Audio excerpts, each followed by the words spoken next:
एक सेकंड आप सब लोगों को जानकारी में है कि 7 और 8 के दरमियान रात्रि जो है इंदौर बिलासपुर ट्रेन के अंदर से एक अर्चना तिवारी नाम की युवती जो B3 AC कोच में थी, वहां से वो लापता हो गई। जब से मिसिंग रिपोर्ट कायम हुई है उसी दिन से हम लोग जो है वो उस लड़की को ढूंढ रहे हैं, मगर उसके बावजूद जो है लगभग 10 से 11-12 दिन तक हम लोगों को वो ढूंढने के बाद में आज फाइनली नेपाल बॉर्डर से लड़की को बरामद किया गया है। मामला कुछ इस प्रकार है कि अर्चना तिवारी नामक लड़की जो है ये कटनी की रहने वाली है। वहाँ से उसने अपना ग्रेजुएशन कंप्लीट किया हुआ है। वहाँ पर ये जो है वो स्टूडेंट छात्रा नेता छात्रा वगैरह भी रही हुई है NSUI से। उसके बाद में फिर ये 2 साल तक जो है वो जबलपुर में प्रैक्टिस करती थी एडवोकेट की। उसके बाद इंदौर में ये पिछले 1 साल से एडवोकेट की वकालत कर रही थी। इसी दरमियान जो है इसके परिवार वालों की तरफ से लगातार इसको रिश्ते वगैरह आ रहे थे जिसमें इसको शादी नहीं करनी थी। लगभग 3 से 4-5 शादी के प्रपोजल आने के बाद में कुछ इश्यूज हुए, शादियां टूटी या उसको नहीं करना था, उसने ना बोल दिया। एक इंदौर में जो है इसकी दोस्ती हुई सारांश जोगचंद करके है, 26 साल का लड़का है, शुजालपुर का रहने वाला है। ये 1 जनवरी के आसपास में, मतलब 1 जनवरी 2025 के आसपास में उसकी जो है वो उसके साथ में मित्रता हुई है। और ट्रेन में ही, इसी सेम ट्रेन में जो है ये उस दिन जा रहे थे और आमने सामने जो है इनका रिजर्वेशन था, तो आमने सामने बैठे हुए थे। ये वकील थी, किसी चीज़ के बारे में बात कर रही थी। सारांश का भी कुछ जो है वो इशू चल रहा था घर पे, तो उस तरीके से उसने उससे बात करना शुरू किया।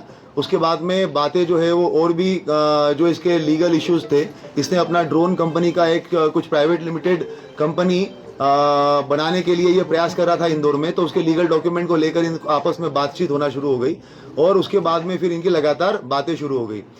जब ये घटना दिनांक जो 7 तारीख है, उसके पहले इसके माता पिता ने और इसके बड़े ताऊ ने जो है वो एक तहसीलदार पटवारी के साथ में इसका रिश्ता फिक्स कर लिया था। उस टाइम पे परिवार के साथ में इसकी लंबी कहानी सुनी हुई है। उन्होंने कहा कि अब तुम अपनी पढ़ाई वढ़ाई सब छोड़ दो और तत्काल वापस आ जाओ, तुम शादी करके जो है वो तुम्हें जाना ही है। अब की बार जो है वो तुम मना नहीं करोगी और तुम्हारा जो पढ़ाई लिखाई, वो कौटिल्य एकेडमी में इंदौर में पढ़ाई लिखाई कर रही थी लड़की जो है वो, और साथ में वकालत कर रही थी, तो करियर खत्म करके अब तुम्हें सिर्फ जो है वो शादी करनी है। ये इस तरीके की बातें जब घर में चल रही थी तो उसका काफ़ी बहसबाजी हुई है। लड़की का जो है वो पढ़ने का मूड था और साथ साथ में अभी ये वकालत और सिविल जज की तैयारी करने का मूड था। तो इसने अपने इस दोस्त को, जो सारांश इसका दोस्त था, तो इससे बात करी। 6 तारीख को ये हरदा में एक केस के सिलसिले में गई थी, हरदा के आसपास में। वहीं पे ढाबे पे बैठ के एक तेजिंदर करके है, तेजिंदर सिंह और सारांश और लड़की, इन तीनों की बैठ के बात हुई। वहाँ पे इन लोगों ने प्लान किया कि किस तरीके से जो है अगर हम लोग मतलब बेसिकली ये छोड़ के भाग जाना है। तब ये भी बात हुई थी कि भाग जाना है तो अभी भाग जाते हैं, तो इतना सब कुछ करने की जरूरत क्या है। मगर उस टाइम पे ये बात हुआ कि ऐसा नहीं, अगर ऐसे करेंगे तो वो पता चल जाएगा। ये जो इंदौर बिलासपुर ट्रेन जा रही है वहाँ पे हम बैठेंगे, चलती ट्रेन में से अगर चले जाएंगे तो बहुत सारी हो सकता है कि मिसिंग पर्सन रिपोर्ट कायम होगा। मिसिंग, क्योंकि वो खुद भी एडवोकेट थी, वो ये जानती थी कि भाई GRP में मामला कायम होगा और वहाँ पर बहुत ज़्यादा ये मिसिंग पर्सन वगैरह जो है वो ऐसे होते रहते हैं, तो हो सकता है कि वो मामला जो है वो ऐसे ही निकल जाए और उसके बाद में हम लोग जो है वो अपनी अलग आइडेंटिटी से अपनी अगली लाइफ स्टार्ट कर, मतलब मैं अपनी अगली लाइफ स्टार्ट कर लूँगी। इस तरीके से इन लोगों ने प्लान बनाया। तेजिंदर जो है ये एक गाड़ी चलाने वाला ड्राइवर था। ये इसके संपर्क में जो है वो पिछले लगभग 3-4 महीने से आया हुआ था। तेजिंदर जो है वो सारांश के थ्रू इसके संपर्क में आया था। ये कहीं पे भी जाती थी, माहेश्वर या बाकी सब जगहों पे, तो ये तेजिंदर के साथ में ही जाती थी, तो तब से इसको जानती थी। ये इटारसी रेलवे स्टेशन के पास में रहता था, तो इनकी बात हुई कि कहाँ पर CCTV कैमरे नहीं है। तो तेजिंदर ने बताया कि इटारसी रेलवे स्टेशन जो है वो मैं बहुत अच्छे से जानता हूँ, वहाँ पर जहाँ पे कैमरे नहीं है वहाँ से मैं इसको लेके चला जाऊँगा। तो ये डिसाइड हुआ कि ये इंदौर से बैठेगी। उसके बाद में फिर जब ये ट्रेन में बैठी है तो इसने सारांश को फ़ोन किया है। कपड़े जो है वो सारांश शुजालपुर में रहने वाला है सारांश, और इंदौर में अप डाउन करता है। वहाँ से ये कपड़े खरीद के लेके आया उसके। ये एक अपनी XUV 700 XUV गाड़ी से जो है वो बाय रोड वहाँ पे इटारसी तक आया और नर्मदापुरम तक आया। नर्मदापुरम में इसको तेजिंदर मिला। तेजिंदर के साथ में इसने उसको कपड़े दिए। तेजिंदर जो है वो नर्मदापुरम में ट्रेन में बैठा हुआ है।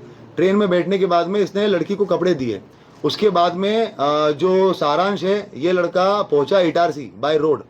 उसके बाद लड़की ने जो है वो अंदर ही अंदर कपड़े वपड़े चेंज किए ताकि उसको कोई पहचान ना सके। उसके बाद में ये A2 B3 कोच में ये थी, मगर ये A2 कोच से अलग से बाहर निकली इटारसी में। इटारसी में ऐसे बाहर निकली कि क्योंकि तेजिंदर को पूरा पता था कि कैमरे का सिस्टम कहाँ कहाँ पे है और कहाँ पे नहीं है, तो आउटर एरिया में इसने जो है वो लड़की को उतारा और वहां से उसको लेके चला गया। और बाहर जो है वो सारांश वेट कर रहा था, तो वहां पर उसने जो है वो लड़की को लेके जाकर सारांश को दे दिया। लड़की ने अपने मोबाइल और घड़ी जो है वो तेजिंदर को दे दी और बता दिया कि भाई इसको जो है ये आपका बागतवा और मिडघाट वाला जो एरिया है उस तरफ कहीं तो फिकवा देना ताकि ये बात हो जाएगी। तेजिंदर से उसने ये भी बात की थी कि हम लोग 3-4 लड़कों से एक रिपोर्ट लिखवा देंगे कि भाई कोई तो लड़की वड़की जो है वो यहाँ पे गिर गई है करके ऐसा। और ट्रेन में जब आगे गाड़ी वाड़ी रहेगी तो वहां पर हम लोग जो है वो कंप्लेंट करवा देंगे। ये सारी बातें हो गई और उसके बाद में उसको मोबाइल और घड़ी वगैरह दे दिया। लड़की जो है वो सारांश के साथ में आगे चली गई। कोइंसिडेंटली सारांश तो एक व्यक्ति को भी साथ में लेके आया था, तो वो भी उसको भी हम लोगों ने राउंड अप करके उससे बयान लिए हुए हैं, वो चश्मदीद गवाह है। उसके बाद में घटना ये हो गई कि तेजिंदर को उसी टाइम पे दिल्ली की पुलिस उठा के लेके चली गई। क्यों? कारण तेजिंदर जो है वो किसी फ्रॉड के मामले में आरोपी था।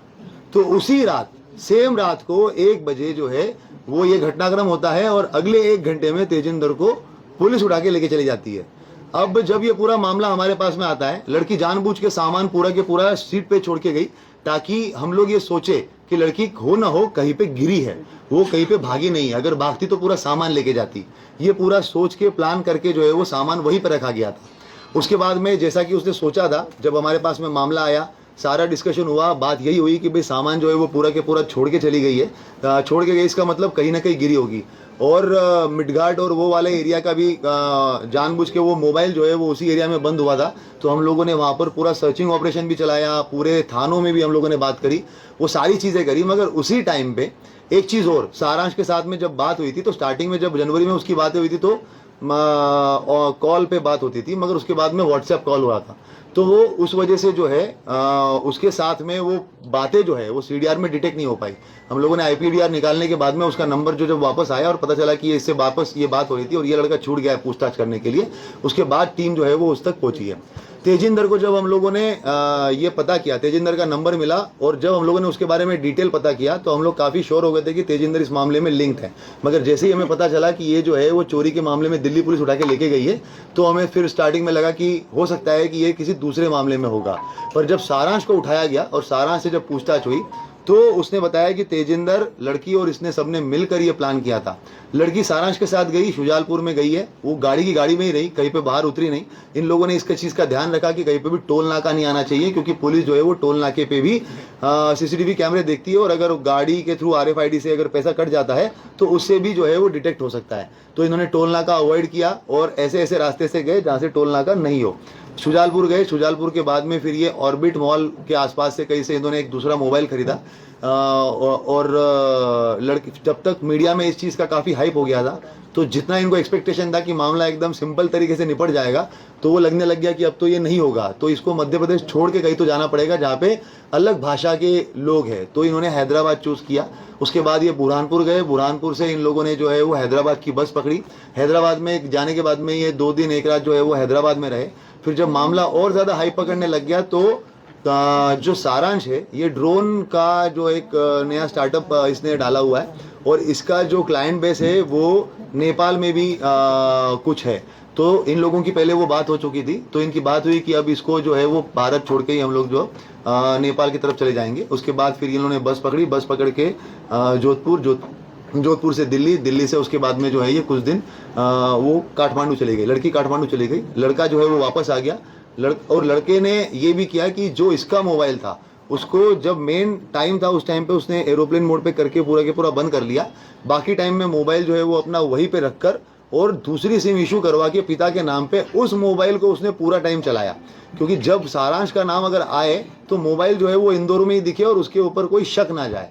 और पिता की अलग से, क्योंकि नई सिम थी, वो तो कुछ कहीं पे कुछ कनेक्शन था ही नहीं उस चीज़ का, तो वो सिम जो है वो उसने अपनी अलग से इस्तेमाल करी। काठमांडू छोड़ के ये वापस आ गया। उसके बाद में 3-4 दिन तक रहा, जब पुलिस ने इसको राउंड अप किया हम लोगों ने सारांश को। और उसके बाद में जब चीज़ें निकल के आई तो उसके थ्रू नया नंबर जो था उसका, उससे बात कर और उसको वहाँ से बॉर्डर तक बुलवाया गया और बॉर्डर पे लाखीमपुर खीरी पुलिस की मदद से हम लोगों ने जो है वो लड़की को बरामद किया। बरामद करके जो है वहाँ से दिल्ली, और दिल्ली से अभी सुबह सुबह फ्लाइट से यहाँ पे लेके आए हैं। अगर कोई अलग